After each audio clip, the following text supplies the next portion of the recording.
Para quem entrou agora, boa tarde a todos. Vamos lá, módulo 79, ótica 3. A gente vai trabalhar esses dois módulos de ótica 3, assim a gente finaliza o caderno 4.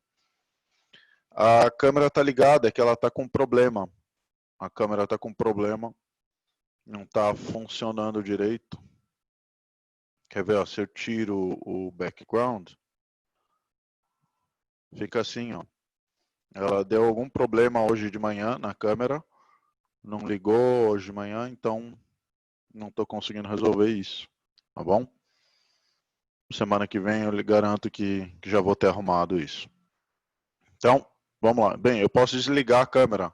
Vocês preferem assim? Que daí não tem as equações matemáticas ali voando? Acho que é melhor, né? Ok, perfeito. Então vamos lá.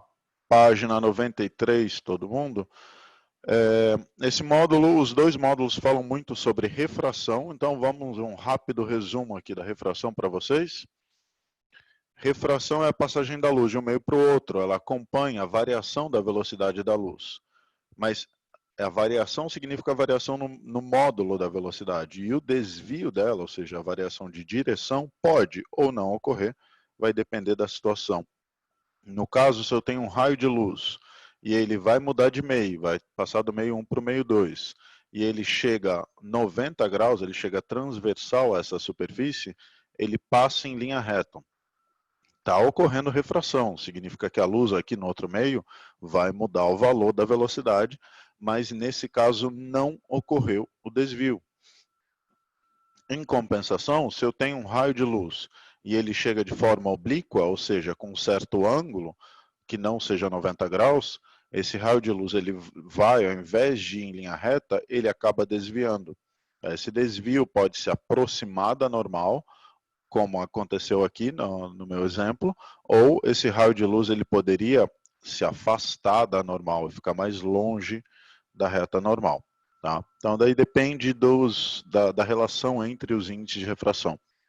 Na verdade, depende da velocidade da luz. Se a velocidade da luz fica menor no meio 2, o ângulo é menor. Se a velocidade da luz ficasse maior aqui no meio 2, o ângulo seria maior. Tá? Então, tem a ver com o valor da velocidade da luz. Bem, existem duas fórmulas base para refração. A primeira delas é analisar o índice de refração, que ele mede a relação entre as velocidades da luz no vácuo e no meio que a gente está considerando. Então, o índice de refração para um meio x é C sobre Vx. O que significa cada um desses elementos?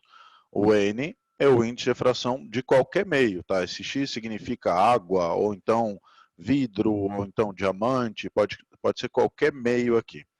C é a velocidade da luz no vácuo, na física de hoje é tida como a velocidade limite, né?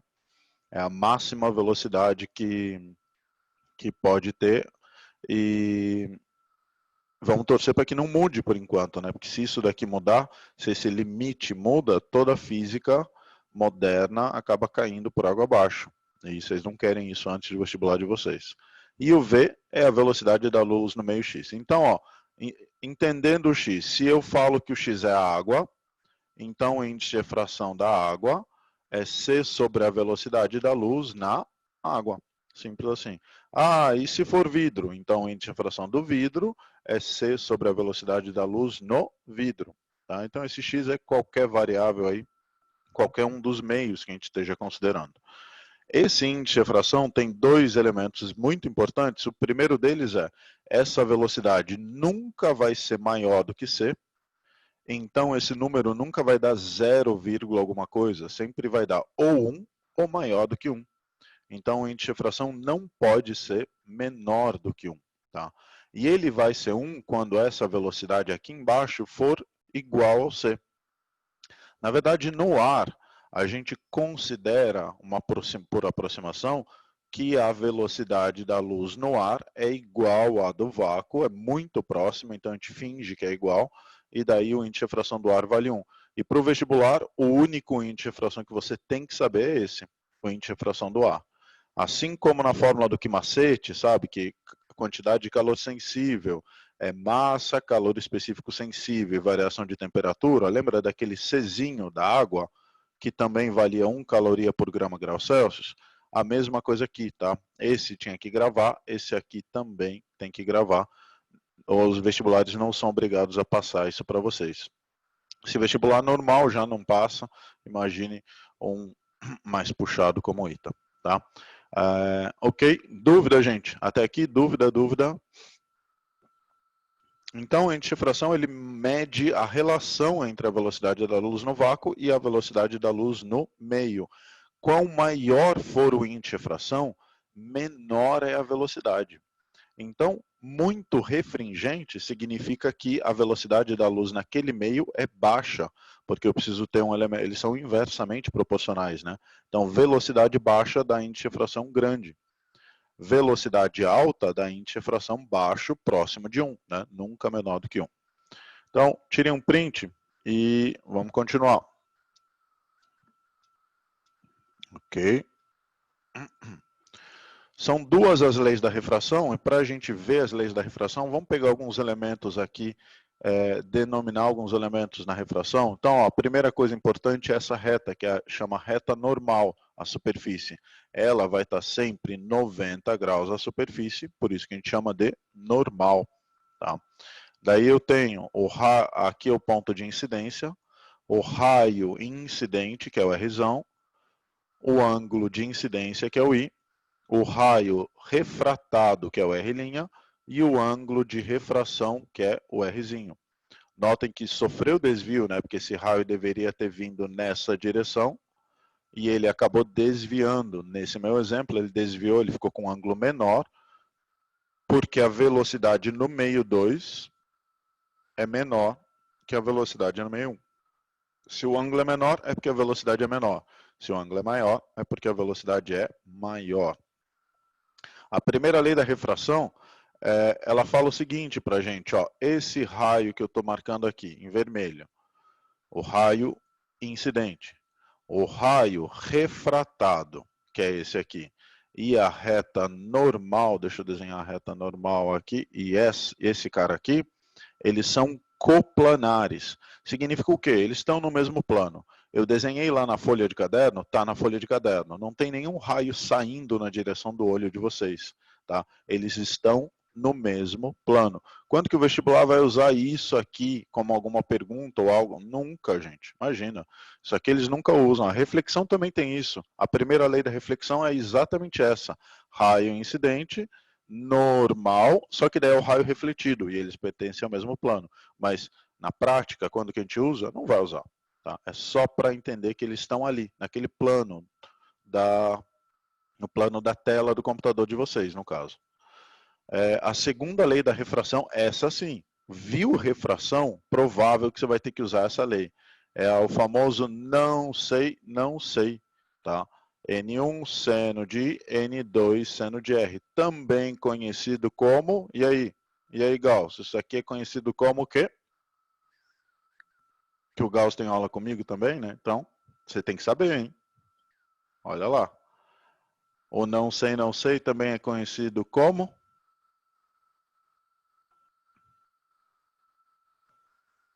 LSD. Tá? É só usar LSD que você resolve qualquer questão de refração. Tá? Por que LSD? Lei de Snell-Descartes.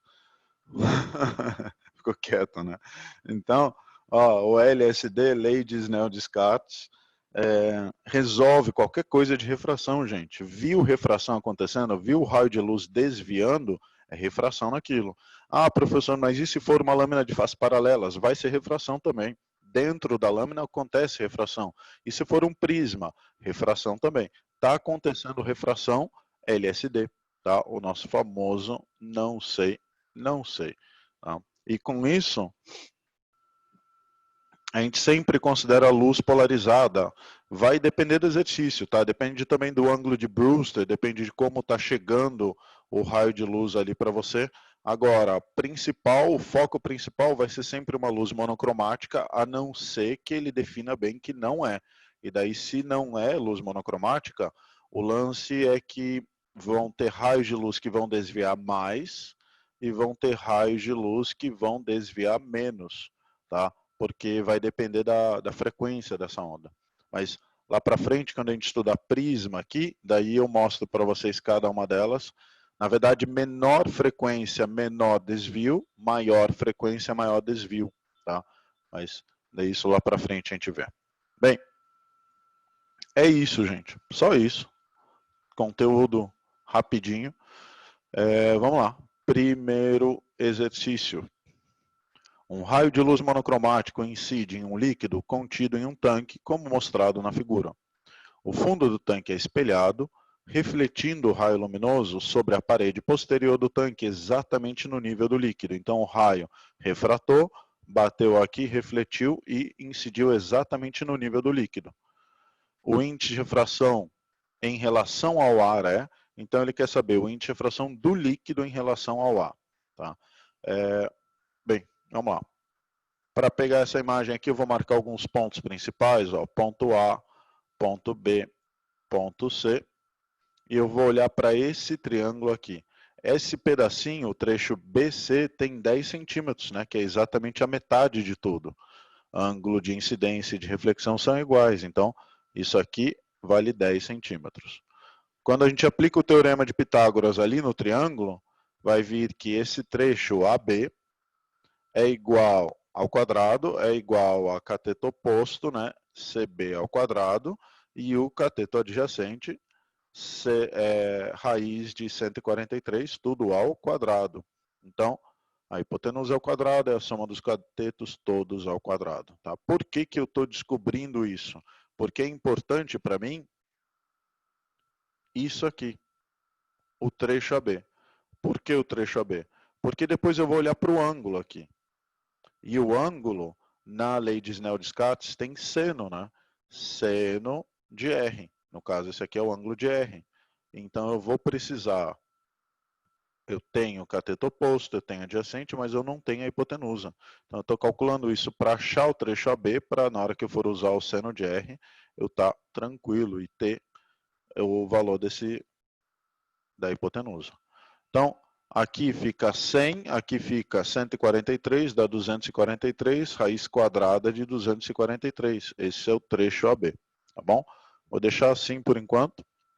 E vamos lá, vamos agora olhar para a refração. Ó. Raio chega com ângulo de 60 graus, refrata com ângulo, que eu vou chamar de ângulo R, de refração. Pessoal, no LSD, na lei de Snell-Descartes, você tem que ficar ligado que os ângulos são sempre com relação à reta normal, e a reta normal é essa daqui, ó, verde, que eu acabei de pintar. Então, é ângulo com relação à reta normal. Por quê? Pode ser pegadinha da questão e o exercício vai e coloca lá 30 aqui. Ao invés de colocar aquele 60, ele coloca 30. E o aluno vê o ângulo 30, quer usar o 30. Mas é com relação à reta normal, tá? Então, por isso que eu estou usando 60 aqui e por isso que eu estou calculando esse R aqui. Preciso saber a hipotenusa desse triângulo retângulo. Então, vamos aplicar lei de Snell, né? O nosso famoso LSD. N do líquido, seno de R, N do ar, seno de I. O exercício que é N do L sobre N do ar. Seno de R é cateto oposto sobre a hipotenusa. Ó, por que a gente calculou a hipotenusa aqui? E do ar, seno de I, é seno de 60 graus. Seno de 60, raiz de 3 sobre 2. Tá? Agora vamos passar o N do ar para lá, raiz e o 10 para o outro lado. Vai ficar raiz de 3 vezes 243, dá 729. Tudo isso dividido por 20. Daí, bem, isso vai dar 1,35. Tá? 1,35. Dúvida? Daria 27, né? A raiz disso aqui. 27 ao quadrado é 729. E dividido por 21,35. Então, a alternativa certa, a letra A. Pergunto, pessoal, dúvida? Não entendi por que CB é 10. Ó, todo esse trecho aqui vale 20. Se tudo isso vale 20 e esse raio de luz vem bate, reflete e volta na mesma altura, significa que isso daqui é metade, ou seja, isso aqui vale 10. Tá?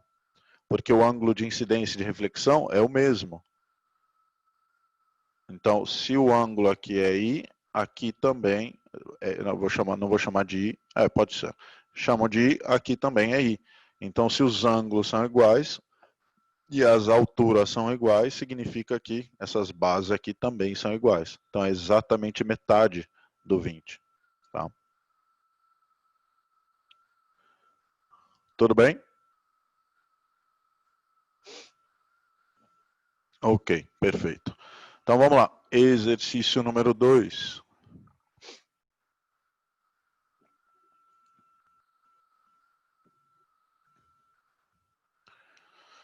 Considere um recipiente fixo contendo um líquido em repouso no interior de um vagão em movimento retilíneo e uniforme, que se desloca para a direita. A superfície de separação entre o líquido e o ar contido no vagão forma um dióptero perfeitamente plano, que é atravessado por um raio luminoso, monocromático, emitido por uma fonte F fixa no teto do vagão, como mostra a figura a seguir. Nessa condição, o ângulo de incidência do raio luminoso, θ1, é 60 graus. Então, ele está se movendo em movimento retilíneo uniforme, tá? Então, velocidade constante, não tem aceleração. Num determinado momento, o vagão é acelerado horizontalmente para a esquerda, ou seja, ele vai frear, com uma aceleração constante de módulo A, que é raiz de 3 sobre 3G. E, nessa nova situação, o ângulo de incidência do raio, nesse dióptero plano, passa a ser θ2. Considerando que a aceleração gravitacional no local é constante e possui módulo igual a g, a razão entre os senos dos ângulos de refração dos raios refratados na primeira e na segunda situações, respectivamente. Então, ele quer saber a razão entre o seno dos ângulos de refração, tanto assim, aqui nessa primeira situação, quanto quando eu tenho uma aceleração contrária ao movimento dele, que vale raiz de 3 sobre 3g. Tá? Então vamos para a primeira situação, onde é um movimento retilíneo uniforme. Como o vagão deslocando em movimento retilíneo uniforme, aqui eu só vou ter que analisar a refração. Vamos estudar a refração aqui. Vamos usar quem? O nosso famoso LSD. Lei de Snell-Descartes. A parte legal de exercício de refração é que às vezes você usa LSD, não dá certo, vai ter que usar de novo. E daí dá. Daí você vê com clareza o resultado, o exercício e consegue resolver. Tá bom? Então, ó, vamos usar uma vez LSD. Seno de θ1 vezes N do ar igual a seno de R, N da água.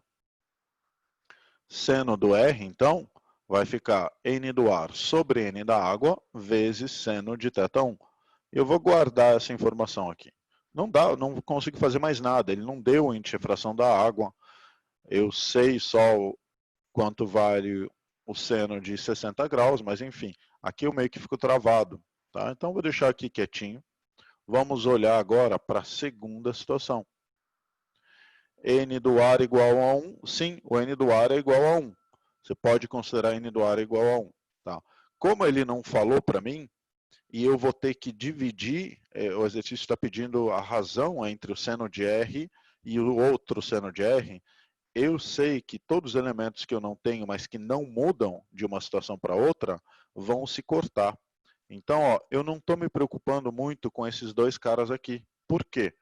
Porque o outro seno de um R' vai ter o ar e vai ter a água.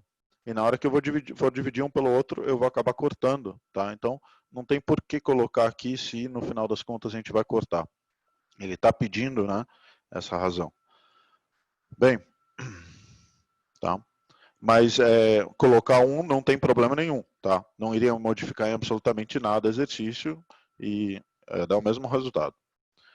Com o vagão deslocando-se ainda em movimento retilíneo, porém retardado, observe que os vetores velocidade e aceleração têm sentidos opostos. A superfície da água ficará inclinada em relação à horizontal, mantendo-se perpendicular à direção da gravidade aparente, gerada no interior do vagão, como mostra a figura a seguir. Então, essa superfície do líquido vai ficar inclinada, né? A gravidade aparente nessa superfície aqui vai estar apontando normal à superfície, e daí eu tenho gravidade e eu tenho menos aceleração aqui. O que a gente faz? Vamos analisar a tangente desse ângulo θ aqui. A tangente do ângulo θ é cateto oposto sobre cateto adjacente, A sobre G. Tá? Então, esse ângulo θ é um ângulo novo, né? Tangente de θ é a aceleração que ele me deu, raiz de 3 sobre 3 vezes G, tudo isso dividido por G, então a tangente do ângulo θ é raiz de 3 sobre 3. Mas peraí, tangente de θ é raiz de 3 sobre 3, isso significa que o θ é 30, né? Tangente, raiz de 3 sobre 3. Então, esse ângulo aqui vale 30 graus. Eu acho que eu vou mudar de slide, deixa eu só verificar. Sim. Então, deixa eu voltar aqui. Quem quiser tirar um print, tira um print disso. Ok. E vamos lá, vamos continuar. Vou guardar essas duas informações que a gente obteve no primeiro slide. E vamos lá. Dessa forma, quando a luz ela incide novamente nessa superfície, temos a situação seguinte, ó. Está chegando com um ângulo de 60 graus com relação à antiga normal. Essa daqui é a antiga normal, ó, e o ângulo era de 60 graus. Mas a normal agora foi desviada de um ângulo θ. E esse ângulo θ vale 30 graus. Então essa normal, ó, agora a normal linha está aqui. É um novo eixo da normal. Ela está desviada de 30 graus. E então o ângulo de incidência desse raio de luz com relação à normal é θ2. E se tudo era 60 e o θ é 30, isso significa que o θ2 também vale quanto? Também vale 30, né? Então, ó, da figura, a gente observa que θ2 é 60 menos θ, ou seja, 60 menos 30, ou seja, θ2 igual a 30 graus. Tá? Então, a superfície ficou inclinada em 30 graus, então ela é como se tivesse roubado 30 graus da inclinação do raio de luz original. Ele chegava com 60, agora ele vai chegar com 30, com relação a essa normal que eu vou desenhar aqui, ó. Essa normal aqui. Tá? Ele vai chegar só com 30. Daí agora, para essa nova situação, eu vou usar de novo LSD. Olha que legal. Vamos usar LSD de novo, só que agora para essa situação, ó, considerando a reta normal que eu tinha acabado de marcar para vocês. Ó. Considerando essa reta normal aqui. Tá? Essa em verde que eu acabei de marcar. Então, está chegando com 30 graus, está refratando com R'. Vamos escrever o não sei, não sei. Seno de θ2, N do ar. Seno de R', N da água. Como o exercício está pedindo o seno dos ângulos refratados, a divisão entre eles, a razão entre eles, eu vou isolar esse seno de R. Seno de R', então, fica N do ar sobre N da água, seno de θ2. E θ2 é 30 graus, né? Então, na hora que eu for montar a razão, seno de R sobre seno de R' vai ser N do ar sobre N da água, seno de θ1, N do ar sobre N da água, seno de θ2. Tá? Daí vem o que eu falei para vocês, ó, a gente não precisava nem colocar quanto valia o índice de refração do ar, nem o da água, porque esses dois caras, nas situações, não iam mudar. Né? A gente tinha a mesma divisão de meios, então os índices de refrações não mudavam, a gente corta tudo. Fica só seno de 60, que é o θ1, dividido por seno de 30, que é o θ2. Raiz de 3 sobre 2, dividido por 1 meio. A gente corta 2 com 2, e vai ficar seno de R sobre seno de R', raiz de 3. E isso dá a alternativa certa, letra D. Então, letra D como resposta final.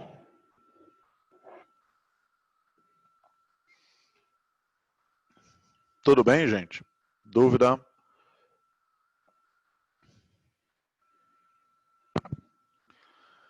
Mais uma vez, viu o raio de luz mudando de meio e se inclinando? Não sei, não sei.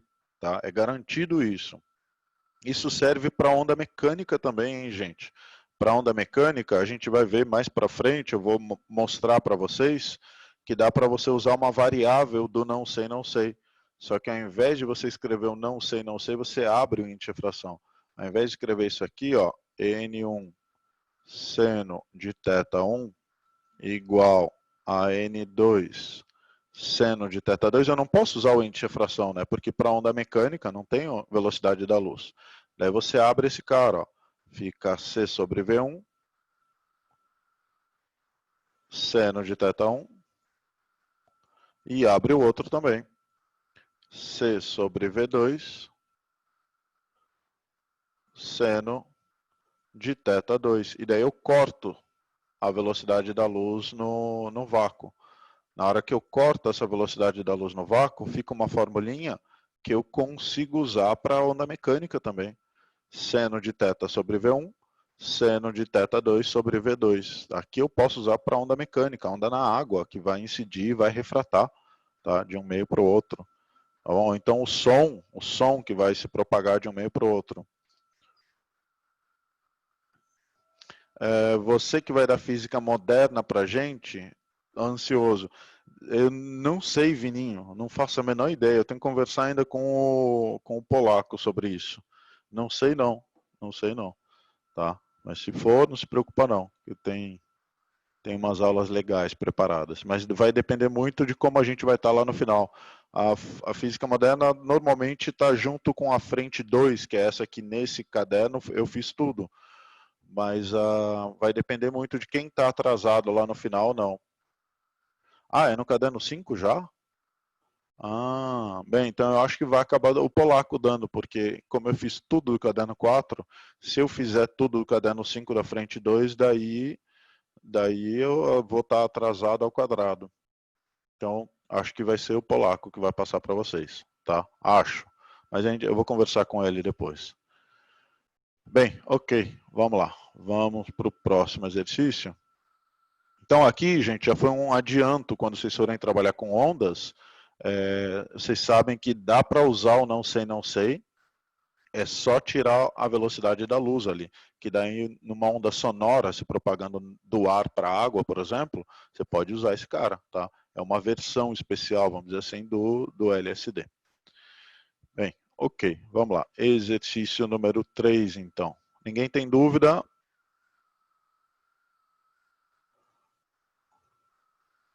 Não?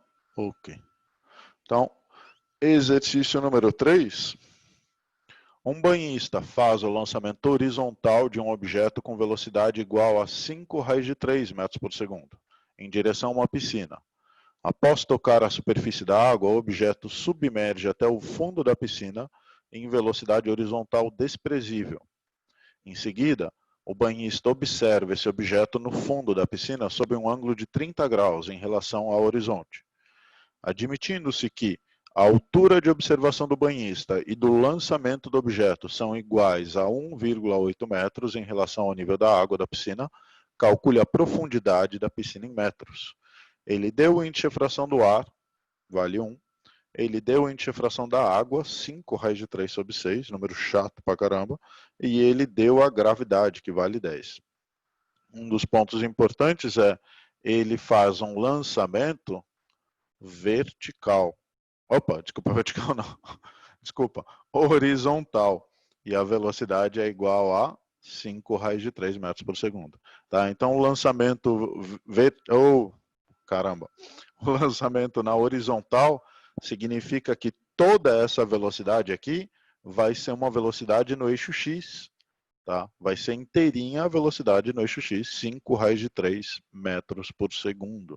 Tá? Então, vamos lá, vamos entender o que está acontecendo no exercício.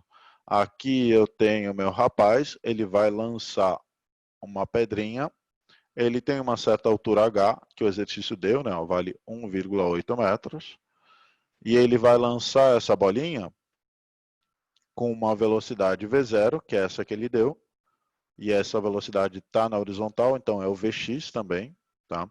E essa bolinha vai percorrer uma trajetória parabólica e vai atingir lá o outro ponto.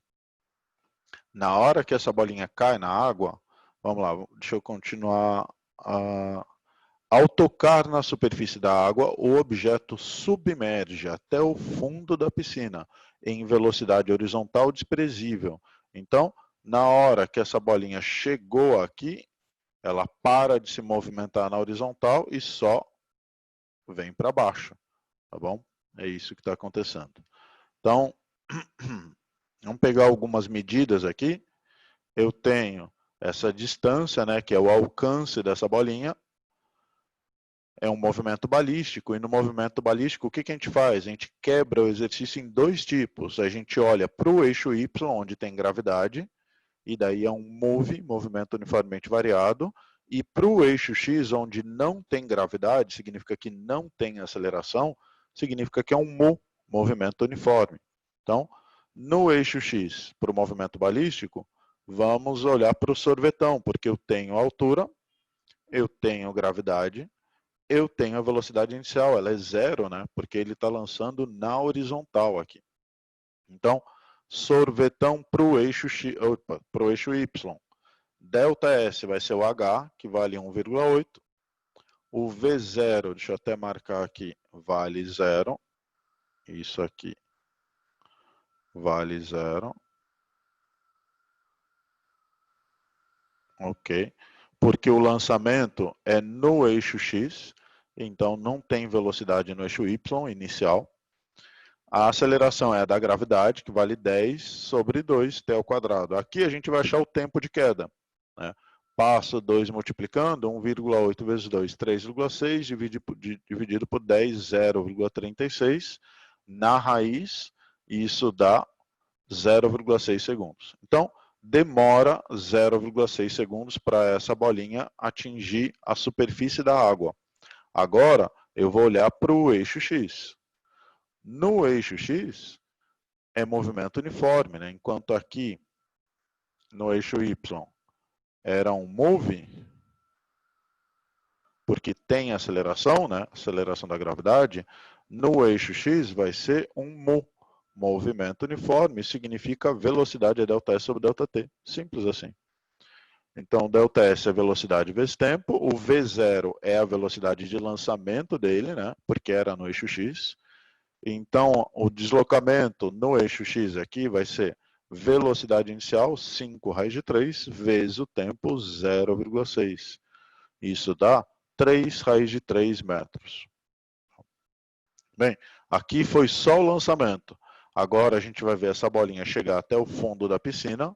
Vai ter uma altura aqui que eu vou ter que descobrir. Na verdade, é o que o exercício pede, né? Calcule a profundidade da piscina. Então, eu vou chamar de P essa distância. E a gente vai ter que analisar daí depois a observação dele e da bolinha aqui, tá? Ele olhando para a imagem da bolinha, que é o objeto. Então, tirem um print.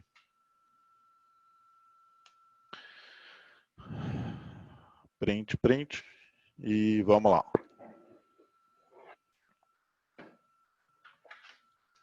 Ok, vamos lá.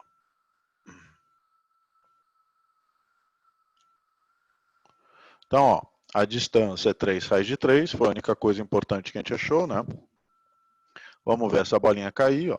Ela vai cair na vertical, vamos ver de novo. Ó, cai na vertical, ela não se desloca na horizontal. E daí agora ele vai enxergar a bolinha lá embaixo.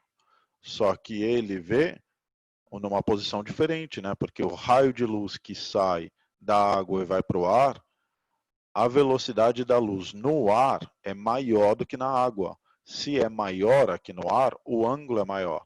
Então, esse ângulo aqui, ó, é maior do que o ângulo de incidência. Esse é o ângulo de incidência, esse é o ângulo de refração, e R é maior do que I, porque a velocidade no ar desse raio de luz é maior do que a velocidade na água. Tá? É um jeito fácil. Opa, água não é HZ, H2O. Tá? Então, se a velocidade no ar é maior, o raio é maior. Simples assim. Tá?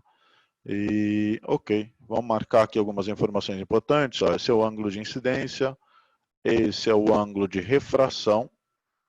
O exercício não deu ele para mim, ele deu esse cara aqui, ó, 30 graus. Mas no LSD, que eu vou usar aqui por causa da refração, eu não posso usar o 30. Aqui seria uma pegadinha também da questão, né? Ele falou que faz um ângulo de 30 graus com a horizontal. Isso significa que o ângulo está aqui e muita gente acaba usando no não sei o 30. Na verdade, vai ter que usar quanto?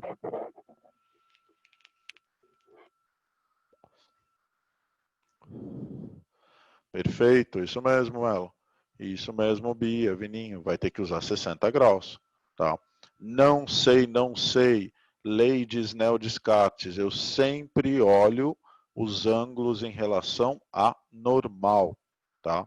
Então, cuidado, sempre que um exercício der um ângulo para você, veja se ele está falando com a normal, porque é um ponto de pegadinha aí da questão e um ponto besta, né? Porque você fazer tudo isso aqui, montar o não sei e usar o ângulo de 30 é sacanagem. E vai ter uma alternativa com ângulo de 30 com certeza, lei de Murphy. Bem, aqui é a profundidade da piscina, P. Eu vou chamar isso aqui de distância do ponto de entrada da luz, né? De entrada e saída da luz. E eu vou chamar de X essa outra partezinha aqui. Tá? Então, eu sei que esse Dzão é Dzinho mais X. Agora, vamos fazer o seguinte, vamos usar LSD. A aula de hoje é super divertida. Ó. Se a gente tivesse com aula física ao vivo, todo mundo usando LSD juntos. Pois é. Ia ser uma zona, mas enfim, a gente ia se divertir, pelo menos. Seno de vezes N1, seno de R, N2. Ah, por isso que ao usar LSD sua visão fica estranha. Refração, perfeito, exato. Na refração fica tudo turvo, fica tudo estranho. Você vê numa posição diferente, é LSD, LSD, tá bom? Ó, então, seno de N1, seno de RN2. O N1 é esse primeiro meio, né? E o N2 seria o N do ar, seria o meio de lá, o meio externo. Então, N1 seno da... desculpa. NI seno, seno de N da água, seno de 60, N do ar. Não sei, não sei. O N da água ele deu 5 raiz de 3 sobre 6. Seno de 60, todo mundo sabe, raiz de 3 sobre 2, vezes o índice de fração do ar, que vale 1. Corta raiz de 3 com raiz de 3, passo 6 para lá, dividido por 5, isso vai dar 3 quintos. 3 quintos. Até aqui, gente, dúvida? Dúvida, dúvida? Não? Ok.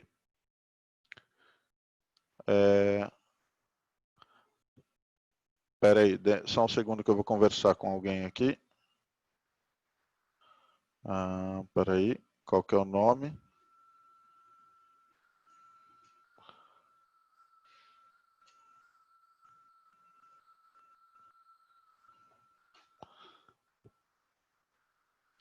Tem uma olhada aí na mensagem que eu enviei para vocês.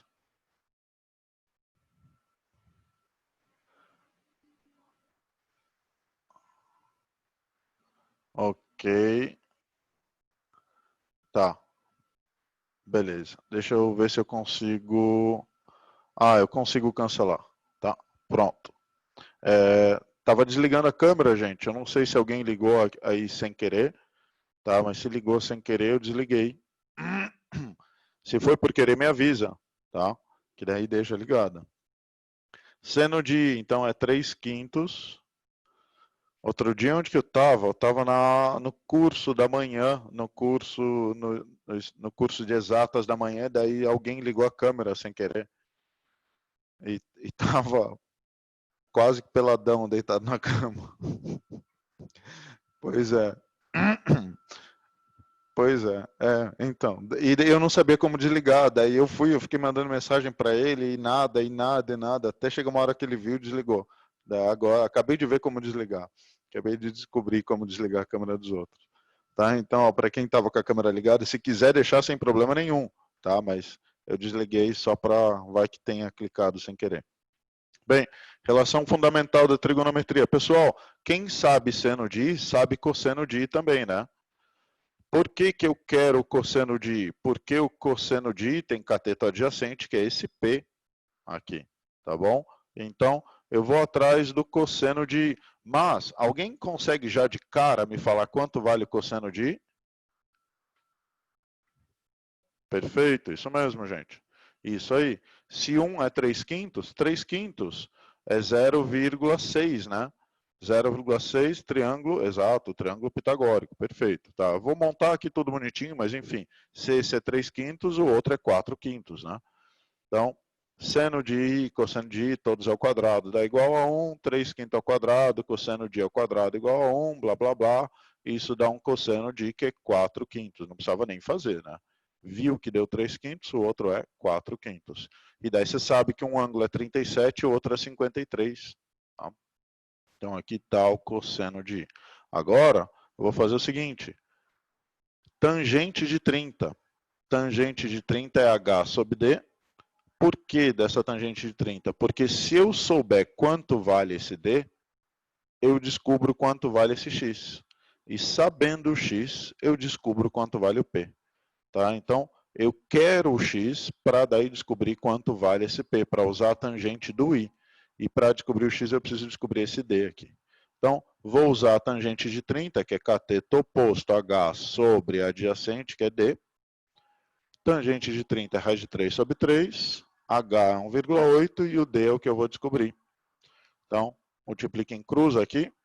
Esse D vai ser 1,8 vezes raiz de 3. E daí, sabendo o D e sabendo o Dzão, eu descobri o X. Da figura, novamente, então, tangente de I vai ser X sobre P. P é o foco, né? É onde a gente está querendo chegar. O X eu posso substituir por Dzão menos Dzinho. Vai dar 3 raiz de 3 menos 1,8 raiz de 3. E tangente de I é seno sobre cosseno. Então, 3/5 sobre 4/5. 3 raiz de 3 menos 1,8 raiz de 3 dividido por P. E acabou a nossa questão, né? Corta 5 com 5, aqui fica 3/4. Passo 4 para lá, o 3 dividindo, vai dar 1,6 raiz de 3 metros. Opa! Não tinha alternativa, é isso? Não. Então, 1,6 raiz de 3 metros. Dúvida, gente? Dúvida, dúvida?